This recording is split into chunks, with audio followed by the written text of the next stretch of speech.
Hi, my name is Tabor McGraw, and I am currently the junior high PE teacher at Newman Junior High.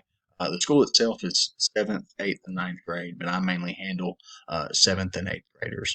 I am also an assistant football coach for the high school football team. And just an interesting fact about myself, I played college baseball at Williams in Walnut Ridge, Arkansas, outside of Jonesboro.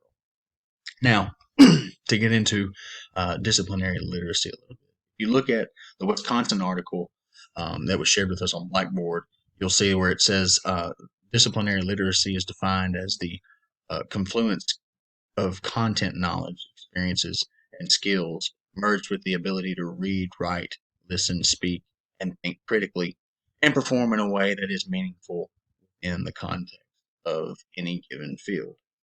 Now, why is it important, or why does it matter? The article goes on to say that reading, writing, speaking, listening, and critical thinking must be integrated into each discipline all across all grades so that students can gradually build knowledge and skills toward college and career readiness.